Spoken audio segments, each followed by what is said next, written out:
নমস্কার, জয় শনি মহারাজের জয়। সুপ্রিয় দর্শক বন্ধুরা, আপনাদের সবাইকে এবিভিটি অ্যাস্ট্রো বাংলা বাস্তু টিপস চ্যানেলে মীন রাশির গুরুত্বপূর্ণ অনুষ্ঠানে স্বাগত। বন্ধুরা, সাবধান। বন্ধুগণ, কখনো কি ভেবেছ এই জন্মে যা যা তুমি অনুভব করছো তা হয়তো তোমার আগের জন্মের প্রভাব? তুমি কি জানতে চাও তুমি আগের জীবনে কে ছিলে, কেমন ছিলে, আর কেন আজ তোমার জীবনে কিছু কিছু ঘটনা বারবার ঘটে যায় যেগুলোর কোনো স্পষ্ট কারণ বোঝা যায় না? আজ আমরা এমন এক রহস্যের উন্মোচন করতে যাচ্ছি যা হয়তো তোমার পুরো চিন্তাটা বদলে দিতে পারে। একটু সময় দাও আর এই ভিডিওটা শেষ পর্যন্ত দেখো, কারণ এতে লুকানো আছে তোমার জীবনের গভীর সত্য। আজ আমরা জানবো আগের জন্মে তুমি কে ছিলে। এটা জানতে নিশানিগুলো তোমার জীবনের সত্যি। একটু সময় বের করে আজকে এই ভিডিওটা অবশ্যই দেখো। আমরা জানবো তুমি এই জন্মে কিভাবে এসেছো, আগে তুমি কে ছিলে, কেমন ছিলে, তোমার কাছে টাকা ছিল নাকি তুমি গরিবের মতো জীবনযাপন করতেছো, কারা তোমাকে কি বলেছিল, আর আজ তুমি সবারকে কিভাবে জবাব দিতে পারো। পরমপিতা পরমেশ্বরের কৃপা তোমার উপর কিভাবে বজায় আছে, তোমার কি পুণ্যকর্ম ছিল, আর কোন ভুলগুলো তুমি গত জন্মে করেছিলে যার ফল আজ তোমাকে ভোগ করতে হচ্ছে বা ভবিষ্যতে ভোগ করতে হতে পারে। অনেক সময় আমাদের সঙ্গে এমন ঘটনা ঘটে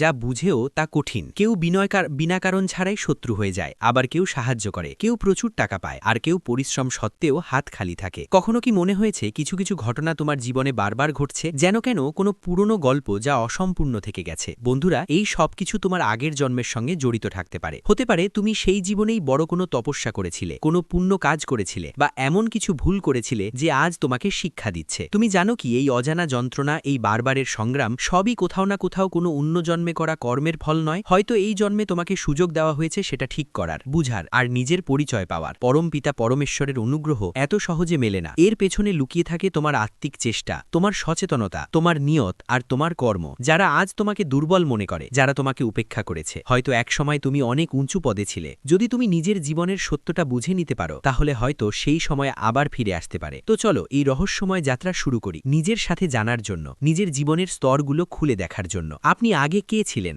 আজ আপনি কেন এমন আছেন, আর কাল কি হতে পারে? বন্ধুরা, আজকের এই ভিডিওটা খুবই বিশেষ হতে চলেছে, তাই আপনাদের কাছে হাত জোড় করে অনুরোধ এই ভিডিওটা পুরোটা দেখার। একবার অবশ্যই দেখবেন, কারণ এতে এমন কিছু কথা আছে যা হয়তো আপনাকে তোমার জীবনের সত্যিকারের বাস্তবতার মুখোমুখি করাবে। চলুন শুরু করা যাক, আর কথা বলা যাক সেই রহস্য নিয়ে যা আমাদের জন্ম জন্মান্তরের সাথে জড়িত। কিন্তু সবচেয়ে আগে আমি একটা জরুরি কথা স্পষ্ট করে দিতে চাই। এই ভিডিওতে যা কিছু বলা হবে তা কোনোভাবেই আনুষ্ঠানিক নয়, এটা বৈজ্ঞানিকভাবে প্রমাণিত নয়। এই ভিডিওটা শুধু জ্যোতিষশাস্ত্র আর আধ্যাত্মিক বিশ্বাসের উপর ভিত্তি করে তৈরি। যারা জ্যোতিষ আর আধ্যাত্মিকতায় আগ্রহী তাদের জন্য এই ভিডিওটা অনেক মজার আর জ্ঞানবর্ধক হতে পারে, আর যারা এই বিষয়গুলিতে বিশ্বাস করে না তারাও এটা মজা করে দেখতে পারেন। কিন্তু একটা কথা নিশ্চিত, যদি আপনি আজ এই ভিডিওটা দেখেন তাহলে হয়তো নিজের জীবনের অনেক প্রশ্নের উত্তর পেয়ে যাবেন, আর যদি না দেখেন তাহলে পরে হয়তো আফসোস করবেন, ভাববেন ওগুলো কি চিহ্ন ছিল যা আমাদের আগের জন্মের সাথে জড়িত ছিল, আর কি তাদের মধ্যে সত্যিই কিছু সত্যতা ছিল। বন্ধুরা, আবার বলছি, এই কথাগুলো কোনো বৈজ্ঞানিক প্রমাণ বা সরকারের স্বীকৃতির উপর ভিত্তি করে বলা হয়নি। এটা শুধুমাত্র জ্যোতিষশাস্ত্র এবং আধ্যাত্মিক বিশ্বাসের উপর ভিত্তি করে বলা হচ্ছে। এখন যদি আমরা পুনর্জন্মের কথা বলি, তাহলে বিজ্ঞান এটা স্পষ্টভাবে মেনে নেয় না, কিন্তু এটা একদম পুরনো এবং গভীরভাবে জড়িত একটি প্রথা। বিশেষ করে হিন্দু ধর্মে এই বিশ্বাস অনেক বছর ধরে চলে আসছে যে যাদের অকালে মৃত্যু ঘটে, অর্থাৎ যারা তাদের পূর্ণ জীবনকাল না পেতেই এই পৃথিবী থেকে চলে যান, তাদের আবার জন্ম হয়। বলা হয় যে যেসব আত্মা অসম্পূর্ণ থেকে যায়, যাদের জীবন উদ্দেশ্য পূরণ না করেই শেষ হয়ে যায়, তাদের ঈশ্বর দ্বিতীয় সুযোগ দেন, এবং সেই সুযোগ হতে পারে এই জীবন, এই জন্ম। পরমপিতা পরমেশ্বর হয়তো তোমাকে আরেকবার একটা সুযোগ দিয়েছেন জীবনকে বুঝার, তাকে ভালোভাবে বাঁচার এবং নিজের কর্মগুলো ঠিক করার। কিন্তু আমাদের মধ্যে বেশিরভাগ মানুষ এই সত্যটা সম্পূর্ণ অজানা থাকে। তো চলো বন্ধু, এই রহস্যময় যাত্রা শুরু করি, জানার জন্য যে আমরা কে ছিলাম, কেন এসেছি, আর কোথায় যাচ্ছি। বন্ধু, কখনো কখনো মন চায় সব সত্য সামনে আসে, মন চায় সবকিছু জানতে, যা কিছু লুকানো আছে সবকিছু উন্মোচন হয়। কিন্তু ঠিক সেই মুহূর্তে মনটার অন্য এক কোণা ভয় পায়, ভাবতে থাকে এই সত্য হয়তো কষ্ট দিতে পারে। আর সত্য বলতে কি সত্যিই কষ্ট হয়? মন ছুঁয়ে যায়। কিন্তু বন্ধুরা, একটা কথা আমি স্পষ্ট করে বলতে চাই, সত্য সত্যই হয়, সেটা যেভাবেই হোক তাকে মিথ্যা বলা যায় না। তাই আজ আমি তোমাদের কাছে একটা ছোট্ট অনুরোধ করতে চাই, তোমাদের মন শক্ত বড়, অনুভূতিগুলো একটু নিয়ন্ত্রণে রাখো এবং এই ভিডিওটা পুরো দেখো, কারণ এতে যা কিছু বলা হচ্ছে তা আপনার নিজের জীবনের সঙ্গে জড়িত কথা, সেই প্রশ্নগুলোর সঙ্গে জড়িত যাদের উত্তর হয়তো এখনো মেলেনি। এখন কথা বলি আপনার আজকের ব্যাপারে। যেভাবে আপনার গতকাল কাটিয়েছে হয়তো আজও তাই চলছে। আপনি পরিশ্রমে কোনো কসরত রাখেননি, দিন রাত এক করে দিয়েছেন, কিন্তু ফল হাতে কিচ্ছু নেই, পকেট সবসময় খালি, মন সবসময় চিন্তায়, টাকা আসে কিন্তু টেকে না, পরিশ্রমের ফল মেলে কিন্তু কিছুক্ষণ পর যেন হাত থেকে বালির মতো ফিসকে পড়ে যায়। কখনো কখনো নিজেও বুঝতে পারেন না এত টাকা আয় করার পরও টাকা কোথায় গেল, কোন দিক দিয়ে চলে গেল। আর যখন তুমি একটু থেমে ভাবো, তখন বুঝতে পারো যে কেউ বাইরের না, এরা সবাই নিজেরাই, যারা প্রতিবার তোমাকে ফাঁকা হাতে ফেলে যায়, যারা মুখে হাসি ধরে রাখে কিন্তু মনে কিছু আর থাকে। এখন বেশি কথা বলবো না, কারণ তুমি বুদ্ধিমান। সবকিছু একবারে বলে দেওয়া মানুষের ভালো লাগে না। তো এখন এগিয়ে চলি নতুন মোড়ের দিকে। যখন তুমি কাউকে বলো চলো এই পথে চলি, তারা খারাপ লাগে। তারা ভালোভাবে না যে কেউ তাদের পথ দেখাবে, কারণ তারা সবসময় নিজের মতোই থাকে। এদের জীবন কাটে শুধু ভৌত সুখের পিছনে ছুটে বেড়াতে। তারা যে কোনো জিনিস পেতে চায়, কঠিন পরিশ্রম করে সেটাও পেয়ে যায়, কিন্তু তারা বিশ্বাসযোগ্য হয় না, সত্যিকারের নয়। আর সবচেয়ে বড় কথা, আপনার পাশে থাকে না। একটা কথা মানতেই হবে, প্রায়ই এদের হাত ফাঁকা থাকে। কেন? কারণ এদের মন এতই পরিষ্কার যে সবাইকে বিশ্বাস করে ফেলে, আর যখন সেই বিশ্বাস ভেঙে যায় তখনই হাত ফাঁকা থেকে যায়। বৃশ্চিক রাশির মানুষ তাদের সঙ্গীকে একটা আলাদা ধরনের বন্ধন দেয়, যা বন্দিত্ব নয়, বরং স্বাধীনতার পাখার মতো। আপনি স্বাধীনতার পক্ষে, কিন্তু মর্যাদার মধ্যে। আপনি আশা করেন আপনার সঙ্গীরাও মর্যাদাবান থাকবে। আপনাকে ফালতু গসিপ বা প্রতিটা ব্যাপারে দখল দিতে ভালো লাগে না। আপনি নিজে শান্ত থাকেন এবং সেই শান্তি আপনার সঙ্গীর কাছেও যান। যদিও মানুষ হওয়ায় মাঝে মাঝে আপনি নিজেও খারাপ অভ্যেসের জালে পড়ে যান। কখন ফিসলবেন সেটা বলা যায় না। কাজের দিক থেকে পৃথিবীতত্ত্বের রাশির কারণে আপনি সাধারণত নির্মাণ সংক্রান্ত কাজে ভালো ফলান। সেটা রিয়েল এস্টেট হোক, আর্কিটেকচার হোক বা এমন কোনো কাজ যেখানে সরাসরি মাটির সাথে সম্পর্ক থাকে, সেখানে আপনি সফল হন। হ্যাঁ, দায়িত্ব নেওয়ার সেটা পুরো সততার সঙ্গে পালন করা, যেন আপনার রক্তের রং হয়ে আছে। স্বাস্থ্য নিয়ে একটু সতর্ক থাকার দরকার। শরীর মাঝে মাঝে একটু অসুবিধা তো দেখাই। পেট আর হজমের সমস্যা, যেমন গ্যাস আর অ্যাসিডিটি, আপনাকে প্রায়ই বিরক্ত করতে পারে। তার উপর কোমরে টান, পায়ে ক্লান্তি বা ঋতু পরিবর্তনে জ্বর, ঠান্ডা, এসব ছোটখাটো সমস্যা লেগেই থাকে। বিশেষ করে দাঁত, চিবুক বা তালুর সঙ্গে কিছু সমস্যা মাঝে মাঝে হতে পারে। তাই আপনাকে সবসময় সাবধান থাকতে হবে, আর সেটাই আপনার সবচেয়ে বড় সুরক্ষা ব্যবস্থা। নতুন মানুষের সঙ্গে মেলামেশা আপনার স্বভাবেই আছে। এটা নিয়েই তোমার সবসময় ভয় লাগে। সামনে থাকা মানুষটা কেমন হবে, বা কোনো ভুল বোঝাবুঝি হবে না তো? তুমি সেই মানুষ নও যিনি মিষ্টি মেঠা কথা বলে কারো মন জয় করো। যা বলতে চাও সরল ভাষায় শান্ত সুরে বলো। এজন্য তোমার বন্ধু বানাতে একটু সময় লাগে, আর যাদের সাথে তুমি গভীর সম্পর্ক গড়ো সেটা স্থায়ী হয়। এটা তোমার কোনো কমতি না, বরং পৃথিবীর সাথে মোকাবিলা করার তোমার বাস্তবমুখী পদ্ধতি। এই বাস্তবমুখী মনোভাবই তোমার সবচেয়ে বড় গুণ। যখন তুমি কারো সাথে কথা বলো, তখন সামনে থাকা মানুষটা মনে করে এটা তো আমারই কেউ, নিজেরই হয়। আর তাই আপনি আপনার ব্যবসায়ও সফল হন। আপনি মাঝে মাঝে একটু ক্যাজুয়াল হতে পারেন, কিন্তু এতে কোনো ভুল নেই, কারণ ভৌত সুখ আপনি পরিপূর্ণভাবে পান, এবং সেটা আপনার পরিশ্রম আর চেষ্টা দিয়ে। আপনার এই আস্থা মানুষদের আপনার দিকে টানে। যদিও মাঝে মাঝে আপনি সবার উপর নিজের নিয়ন্ত্রণ চালাতে চান আর সবকিছু কন্ট্রোল করতে চান। আপনাকে কমান্ড দিতে ভালো লাগে, কিন্তু এই কঠিন বাইরের আচরণের পিছনে যে হৃদয় আছে তা খুবই নিষ্পাপ আর শিশুদের মতো, যা সহজেই আঘাত পায়। আকর্ষণের কথা বললে মীন রাশির নাম প্রথমেই আসে। তাদের ব্যক্তিত্ব এমন যে সামনে থাকা মানুষটা যেন চুম্বকের মতো তাদের দিকে আকৃষ্ট হয়। তাদের চুম্বকীয় ব্যক্তিত্বের মালিক বলা একদম ঠিক হবে। তার স্বভাব শান্ত এবং সুশৃঙ্খল হয়, কিন্তু হ্যাঁ, যদি তাদের জোর করে কোনো কিছু করতে বাধ্য করা হয় বা খুব বেশি চাপ দেওয়া হয়, তাহলে পরিস্থিতি খারাপ হতে পারে। বাইরে থেকে তারা শান্ত দেখায়, কিন্তু ভেতরে গভীর সমুদ্রের মতো। একবার রাগ উঠলেই তাকে সামলানো কঠিন হয়ে যায়। সবচেয়ে বড় কথা হলো, যদি তাদের মন একবার কারোর জন্য নেতিবাচক ছবি আঁকে, তাহলে সেটি বছরের পর বছর ধরে থেকে যায়, মুছে যায় না। তাদের রক্তে সততা থাকে। তারা নিজেরা মিথ্যা বলে না, এবং কেউ তাদের সঙ্গে মিথ্যা বললেই তাদের ভালো লাগে না, কারণ তাদের জন্য সম্পর্ক তখনই ঠিক থাকে যখন সেটা সত্যের উপর দাঁড়িয়ে থাকে। ভান বা ফাঁকি ফোকর তাদের থেকে দূরে থাকে। এদের গড় রূপ সাধারণত মাঝারি হয়, কিন্তু কিছু মানুষ পাতলা দেহেরও পাওয়া যায়, আবার কিছু একদম ভরপুর সুস্থ। এদের একটা সাধারণ বৈশিষ্ট্য হল তাদের সৌরষ্ঠ স্বভাব।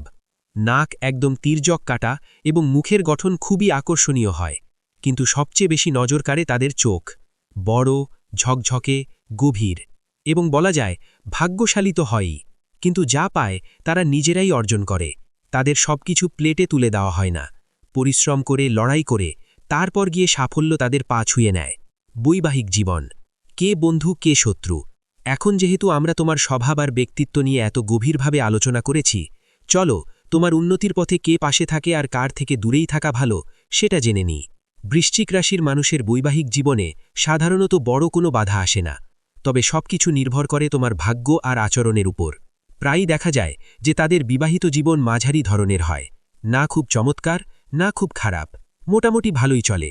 যদি আপনি চান আপনার সম্পর্ক সাধারণের থেকে একটু উপরে উঠে ভালো হয়, তাহলে কিছু কথা বুঝে নেওয়া খুব জরুরি। সবচেয়ে আগে আপনাকে জানতে হবে কোন রাশিদের সাথে আপনার মিল সবচেয়ে ভালো হয়। বন্ধু রাশিগুলো হল কুম্ভ রাশি, বৃশ্চিক রাশি আর সিংহ রাশি। এই ৩ রাশি আপনার জন্য বন্ধু রাশি বলা হয়। যদি আপনার বিয়ে এই রাশিদের কারো সাথে হয়, তাহলে সম্পর্ক টেকসই হয়।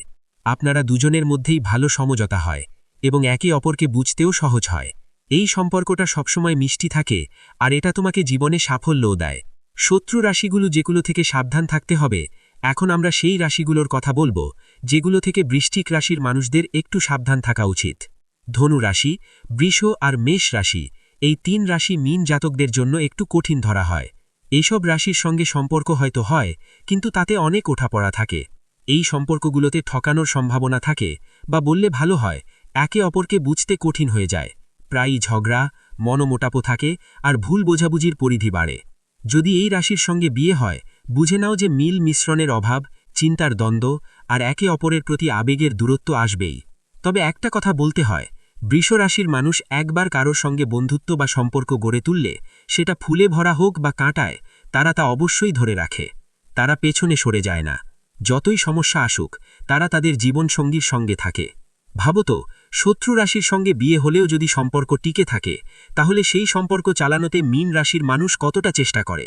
বুঝতে পারো কত ত্যাগ, ধৈর্য আর পরিশ্রম লেগেছে তা ভাবতেই পারেন, কিন্তু যখন আগেই জানা থাকে যে সামনে একটা চ্যালেঞ্জ আছে, তখন সেটা এড়ানোই ভালো। যদি ভূবশত বা জানার অভাবে আপনি শত্রু রাশির তমকে বিয়ে করে ফেলেন, তাহলে কি করা উচিত? এর মানে হলো এখন আপনাকে আরও বেশি বুদ্ধিমত্তা, ধৈর্য আর কিছু বিশেষ উপায় দরকার, যাতে অশান্তিকে শান্তিতে বদলানো যায়। আপনি চাইলে আমি আপনাকে এমন সম্পর্ক বাঁচানোর জন্য কার্যকর মন্ত্র, রত্ন বা গ্রহান্তির উপায় বলতে পারি। যদি আপনার বৈবাহিক জীবনে বারবার সমস্যা হচ্ছে, ছোটখাটো ব্যাপারে ঝগড়া লেগেই থাকে আর ঘরে শান্তি নেই, তাহলে ডরার বা ঘাবড়ানোর কোনো কারণ নেই। এর মূল কারণ হতে পারে মঙ্গল গ্রহের অশুভ প্রভাব, যা আপনার সম্পর্কের মধ্যে অশান্তি নিয়ে আসে। মঙ্গলকে শান্ত করার সবচেয়ে সহজ এবং শক্তিশালী উপায় হল হনুমানজির ভক্তি। প্রতিদিন সকাল ও সন্ধ্যায় শান্ত জায়গায় দীপ জেলে বসে ভালোবাসা ও ভক্তি দিয়ে হনুমান চালিসা পাঠ করুন। দিনে 2 বার চালিসা পড়লে, যখন আপনি সত্যিকালের মন দিয়ে বজরং বলিকে ডাকবেন, তখন আপনার সব সমস্যা নিজে নিজে মিটতে শুরু করবে। বৃষ রাশির নারীরা কোমল হৃদয়ের, পরিপক্ক চিন্তার এবং আত্মসমর্পিত স্বভাবের হয়। কিন্তু দুঃখের বিষয় হল, বিবাহিত জীবনে সবচেয়ে বেশি কষ্ট প্রায় মায়ের বাড়ি অর্থাৎ মাতৃপুরুষের দিক থেকে আসে। মায়ের বাড়ির কোনো না কোনো আবেগগত টান বা মানসিক বোঝা সম্পর্কের মধ্যে দূরত্ব তৈরি করতে পারে। যদি স্বামী কাজ বা ব্যবসায় বেশি ব্যস্ত থাকেন, তখন একাকিত্ব আর যোগাযোগের অভাব সম্পর্কের মধ্যে চলে আসে। এমন সময় একমাত্র উপায় কাজ করে: বজরং বলির আশ্রয় নিন। মীন রাশির মহিলাদের জীবনে মঙ্গল গ্রহের সরাসরি প্রভাব পড়ে। যদি মঙ্গল শুভ না হয়, তবে শ্বশুরবাড়িতে শান্তি মেলে না। বিশেষ উপায় হিসেবে মঙ্গলবার উপবাস রাখুন, হনুমানজিকে সিঁদুর দেন, মিষ্টি ভোগ নিবেদন করুন এবং প্রার্থনা করুন যে আপনার জীবনে স্থিরতা আর ভালোবাসা ধরে রাখো।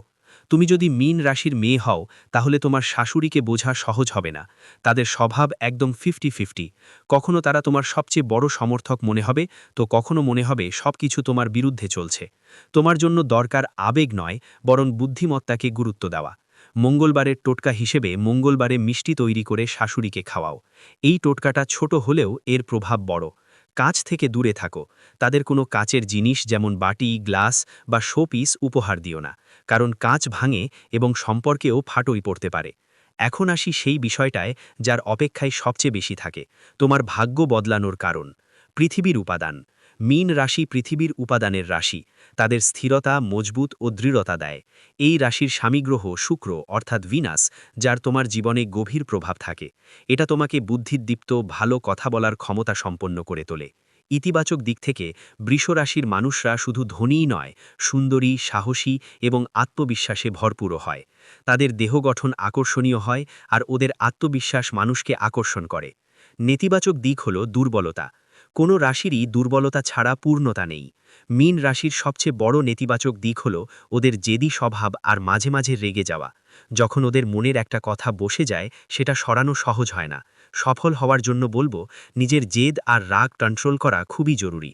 তবেই তুমি জীবনে বেশি সফল হতে পারবে। তোমার জীবনে বাবা আর সন্তানের সম্পর্ক খুবই গুরুত্বপূর্ণ।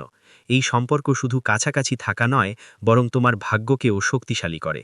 যখন এই সম্পর্কগুলো মজবুত হয়, তখনই জীবনে উন্নতি আর সুখ আসে। সম্পর্কের ফাটল হওয়ার কারণ হতে পারে দুর্বল সূর্য, যা এই সম্পর্কগুলোর প্রভাব ফেলে। যদি সম্পর্ক খারাপ হয়, তাহলে আপনার জীবনের ভারসাম্য নষ্ট হয় আর সমস্যাগুলো দেখা যায়। এই সম্পর্কগুলোকে প্রভাবিত করার দুটো কারণ আছে: বিয়ে বা প্রেমের সম্পর্কের জটিলতা, বাবা বা সন্তানের সঙ্গে বোঝাপড়া না হওয়া বা ঝগড়া। এই সম্পর্কগুলোকে কখনো হালকা করে দেখবেন না, আর এগুলো খারাপ হতে দেবেন না, কারণ এগুলি আপনার জীবনের ভিত্তি আর সফলতার চাবিকাঠি। সামনে আমরা আপনাকে এই সম্পর্ক ভালো করার উপায় জানাবো। এখন আমরা তোমাদের বলবো মীন রাশির জন্য লাকি নামের অক্ষর, যা জীবনে সাফল্য আর সুখের দরজা খুলে দেয়। তোমাদের জন্য সবচেয়ে শুভ অক্ষর হচ্ছে ইউ, এ ও বি, বু, বে, ব। এর মধ্যে ই বা ও দিয়ে শুরু হওয়া নাম বিশেষভাবে ফলপ্রসূ হয়, যেমন ঈশ্বর, উমেশ, ওজস। যদি তোমাদের পরিবারের কারো নামকরণ হতে থাকে, তাহলে এই অক্ষরগুলো মাথায় রাখা ভালো। মনে রেখো, বাবা আর সন্তানের সঙ্গে সম্পর্ক মজবুত করা খুবই জরুরি, কারণ এই সম্পর্কগুলোই ভাগ্যকে মজবুত করে। যদিও মীন রাশির মানুষের জন্য মাঝে মাঝে সন্তানের সঙ্গে সুখ পাওয়া অনেক সময় চ্যালেঞ্জিং হতে পারে। ভিডিওটি এখানেই শেষ করছি। ভিডিওটি যদি ভালো লেগে থাকে তাহলে অবশ্যই একটি লাইক দিয়ে চ্যানেলটি সাবস্ক্রাইব করে যাবেন এবং কমেন্ট বক্সে জয় শনি মহারাজের জয় লিখতে ভুলবেন না। দেখবেন শনিদেবের কৃপায় আপনারা সবাই ভালো থাকবেন। ধন্যবাদ।